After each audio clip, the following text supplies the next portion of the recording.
As Germany invaded the neutral country of Belgium, no one foresaw how long the war would last and how gruesome the cost would be.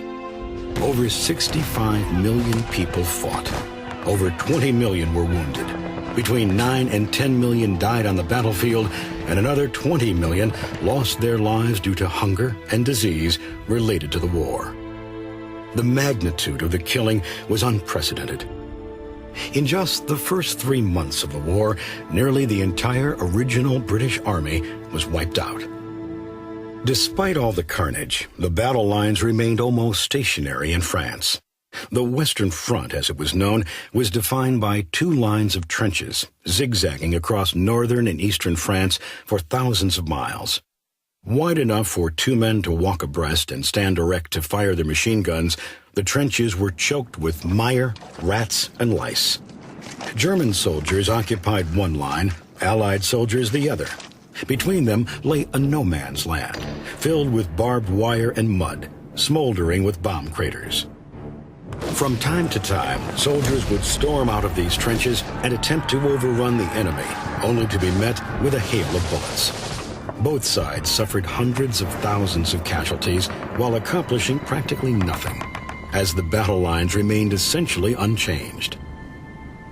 Meanwhile, the tools of technology, which had provided prosperity for the industrialized world, were now being used to create more efficient and more ghastly weapons. A soldier described the shocking sight of a machine gun that could fire 500 to 600 bullets per minute. I saw trees as large as a man's thigh literally cut down by the stream of lead. In 1914, the German army deployed their new cannon against Belgium.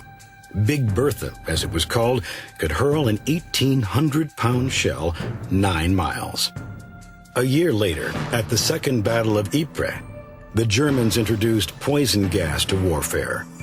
Soon, both sides used chemical weapons like chlorine, which suffocated its victims, or mustard gas that burned the skin and blinded its casualties. By 1916, the British Army began using tanks in battle with great success. Before long, however, German soldiers realized that flamethrowers, weapons that could shoot a stream of flaming gasoline, could be used to stop them. Balloons and then airplanes were converted into weapons of war. When Germany attacked the Belgian city of Liège in 1914, it was the first time civilians were killed by a warplane. Planes were fitted with machine guns and loaded with bombs, and soon began dueling in air-to-air combat. These dogfights became a common sight over the skies of Europe. Germany's leading fighter pilot, Manfred Richthofen, nicknamed the Red Baron by the British because of his brightly painted red Albatross airplane, shot down 80 Allied aircraft before being struck by a bullet from the trenches and crashing to his death. If I should come out of this war alive, I will have more luck than brains. Even more destruction was waiting on and under the Atlantic Ocean, as Germany pressed its Unterseeboots, its submarines, into the battle. German submarines, U-boats, patrolled the Atlantic, firing torpedoes on merchant ships trying to deliver supplies to the Allies. It aroused the anger of Americans in particular because they felt that this was a violation of the principle of the freedom of the seas, long a cornerstone of United States foreign policy.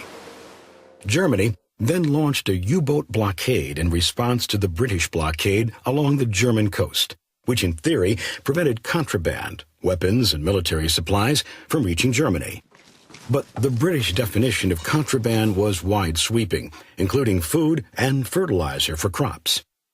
750,000 Germans died of starvation during the British blockade. 75,000 people lost their lives due to German submarine warfare. The blockades continued the pattern of war begun in the trenches.